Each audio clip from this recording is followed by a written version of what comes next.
Mardi 4 novembre, nous fêtons aujourd'hui Saint Charles Borromée, qui est un des saints patrons de notre paroisse du Christ Sauveur. Saint Charles Borromée, frères et sœurs, a accompli sa naissance au ciel en 1584. Voici un résumé de sa vie. Fils cadet d'une noble famille italienne, Charles avait tout pour se laisser entraîner dans une vie facile et fastueuse.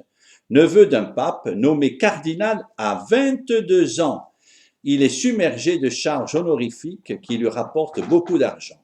Son revenu annuel était de 52 000 écus, soit plus de 1000 tonnes d'or fin. Il reçoit les revenus du diocèse de Milan, des abbayes de Moso, Foligna, Notadella, Colle et de quelques autres légations, Bologne, Spolète, Ravenne, etc., etc., etc. Mais Charles reste un laïc, grand amateur de chasse et de musique de chambre. Mais voici que sa conscience et son devoir est telle qu'il s'impose dans la vie mondaine et brillante de Rome par sa rigueur et son travail. Charles collabore efficacement à la reprise du Concile de Trente, interrompu depuis 8 ans. Au moment de la mort subite de son frère aîné, alors qu'il pourrait quitter l'Église pour la charge de chef de grande famille, Charles demande à devenir prêtre. C'est sa conversion. Désormais, il accomplit par vocation ce qu'il réalisait par devoir. Devenu archevêque de Milan, Charles Borromée crée des séminaires pour la formation des prêtres. Il prend soin des pauvres alors qu'il vit lui-même pauvrement. Charles Borromée soigne lui-même les pestiférés quand la peste ravage Milan en 1576. C'était la pandémie de ce temps-là. Il demande à tous les religieux de se convertir en infirmiers. Les années passent, malgré le poids des années, Charles n'arrête pas de se donner jusqu'à l'épuisement pour éclairer la chandelle, doit se consumer, dit-il, à ceux qui lui prêchent le repos. Une petite phrase, votre journée de Saint Charles Borromée, aie grande confiance dans le Seigneur, il veut toujours ton bien, exerce en toi la connaissance de toi-même. Voilà, frères et sœurs, la vie de Charles Borromée. Et maintenant, l'évangile du jour.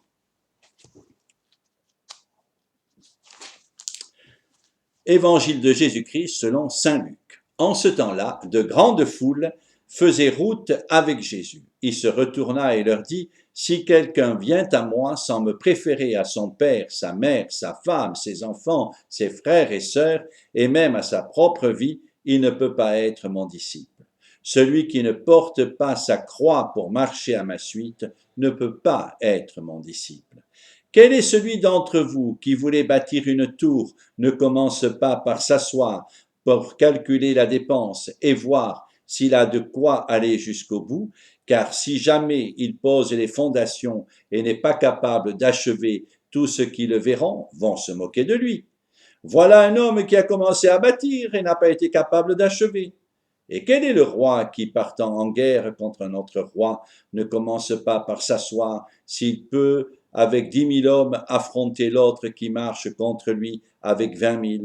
S'il ne le peut pas, il envoie, pendant que l'autre est encore loin, une délégation pour demander les conditions de la paix.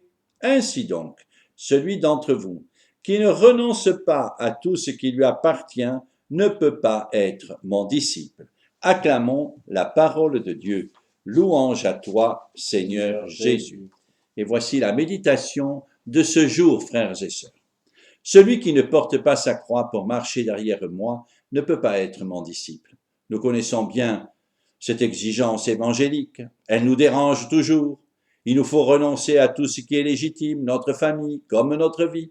Et dès lors, nous nous imaginons qu'il faudrait certainement tout abandonner, ne plus voir notre famille, rechercher la mort, à l'exemple de sainte Thérèse d'Avila, qui, lorsqu'elle était encore petite enfant, partit avec son frère à la recherche des morts qui feraient d'eux des martyrs.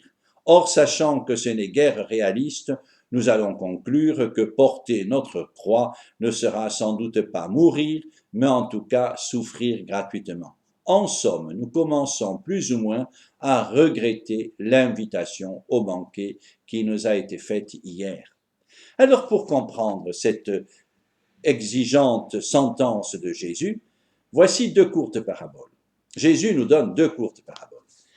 Elles commencent toutes les deux par une question de sagesse. Qui ne commence pas par s'asseoir? Telle est la première demande de Jésus à qui veut le suivre. S'asseoir. S'asseoir pour compter ses forces, pour évaluer ses biens. S'asseoir pour mesurer sa capacité à poser des fondations suffisamment robustes. Et Jésus poursuit ensuite, de même, celui qui ne renonce pas à tout. S'asseoir et compter est donc équivalent à renoncer à tout. S'asseoir et compter est donc équivalent à renoncer à tout. Voilà un paradoxe intéressant. Jésus veut nous faire comprendre que les deux actions ont la même valeur.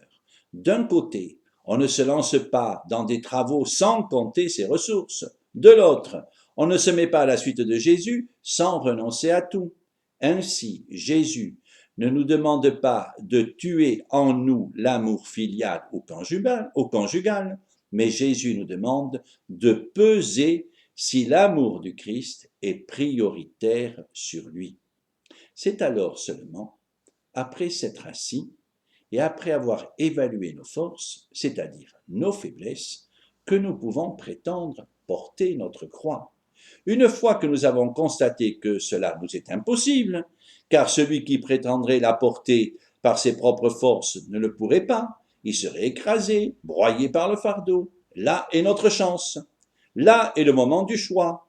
Voyant que nous n'avons pas la force, il nous faut envoyer un émissaire à Jésus pour le prévenir du danger éminent et conclure une alliance. Seigneur, envoie-moi ton esprit. Donne-moi la force qui t'anime, car pour rien au monde je ne veux être séparé de toi.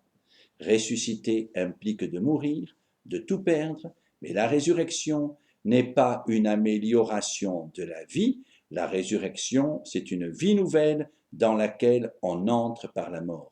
Mourir à soi pour aimer avec l'amour même de Dieu, finalement, frères et sœurs, porter sa croix, c'est simplement accepter que mes chemins deviennent ceux de Dieu. Porter sa croix, c'est seulement accueillir l'amour de Dieu en germe de vie éternelle. Que le Seigneur Jésus nous donne son esprit de vie. Amen, alléluia.